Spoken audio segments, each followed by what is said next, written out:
अनुमोदन की व्यवस्था होगी। एक परिवार को संयुक्त रूप से किस प्रकार रखकर भी परिवार को चलाया जा सकता है, सबको साथ लेकर किस प्रकार चलाया जा सकता है, इस प्रकार के संस्कार और इस प्रकार की बातों की चर्चा नई पीढ़ी के साथ अगर घर में होगी तो ये वो जो चीजें हैं, जो संस्कार हैं, वो नई पीढ़ी में आ पाएंगे। वर्तमान दौर में एक अजीब चुनौती हम सबके सामने है।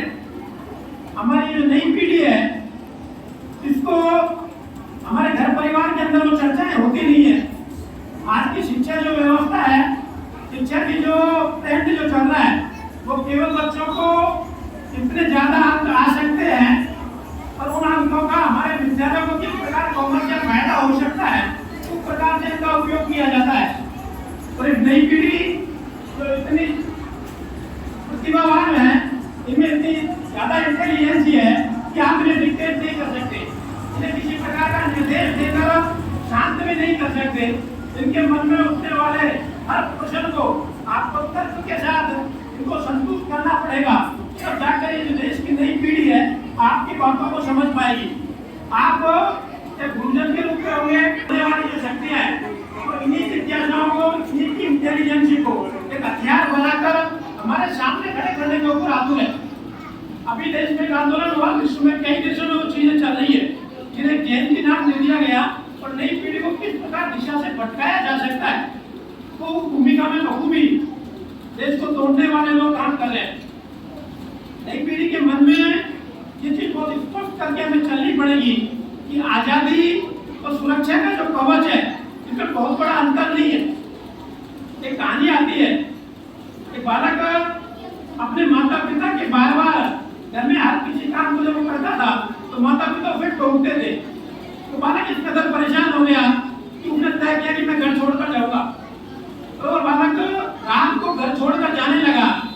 जो ही वो गांव से निकल रहा था, तो उस गांव के अंदर जो गुरुजी थे, उन्होंने उस बालक के मन की चेहरे को जब पढ़ा, चेहरे को जब देखा, तो बालक अजीब उधेड़-बुन में नजर आया, परेशान सा भी नजर आया।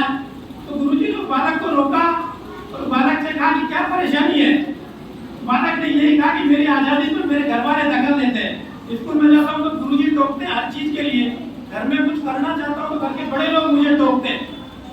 गुरुजी समझदार था, अनुभवी था, उसने बालक से कहा कि ठीक है, तू सुबह चले जाना गाँव के बाहर, अब रात को तो मेरे घर रुक जा। तो गुरुजी के कहने से बालक गुरुजी के घर रुक गया। बालक जिस घाट पर सो रहा था, तो चारपाई के बगल में तो गुरुजी ने 2 दीपक लाकर जलाए। एक दीपक खुले में जलाया और दूसरे दीपक के ऊपर जो लालटेन में पहले शीशा होता था, उस शीशे को रखकर वो दीपक को जलाया।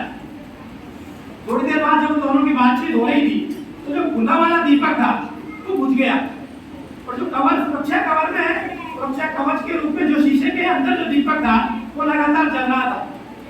गुरुजी से जब बालक ने पूछा कि एक दीपक तो तुरंत बुझ गया और दूसरा दीपक अभी भी जल रहा है, तब गुरुजी ने उसको बात समझाने का प्रयास किया कि जिस चीज को तुम बंधन मानते हो, जिस चीज को तुम अपने घर के बुजुर्गों के माध्यम से वो चीज आपको समझाने का प्रयास किया जाता है, जिस चीज को तुम एक अवरोध अपने जीवन में समझते हो, वो अवरोध नहीं है, वो आपकी आजादी में दखल भी नहीं है, वो एक सुरक्षा कवच है। इस प्रकार इस दीपक को इस शीशे ने सुरक्षा कवच दिया और वो दीपक लगातार जलता रहा। और दूसरा दीपक जो खुले में था, उसको आप आजादी मानते हो, स्वतंत्रता मानते हो, तो बाहर के वातावरण को सहन भी नहीं कर पाया। तो मेरा आज इस आजादी के पर्व पर आप सभी नन्हे मुन्ने बच्चों से यही आग्रह है कि घर का जो बुजुर्ग है, घर के अंदर हो चाहे विद्यालय के अंदर हो, वो दोनों ही आपके जीवन के सुरक्षा कवच हैं। उनको आप अपने जीवन की बंदी से ना समझें, वो आपका जीवन सुरक्षित रहे, आप वो सही दिशा में चल सके। तो दिशा को तय करने की भूमिका में एक सुरक्षा अधिकारी के रूप में, सुरक्षा कवच के रूप में आपके सामने खड़े रहते हैं। इस बारीक जो अंतर है सुरक्षा कवच और आजादी के बीच का, इसको हमें समझना होगा। अगर इसे हम नहीं समझ पाए तो हमारे मनों में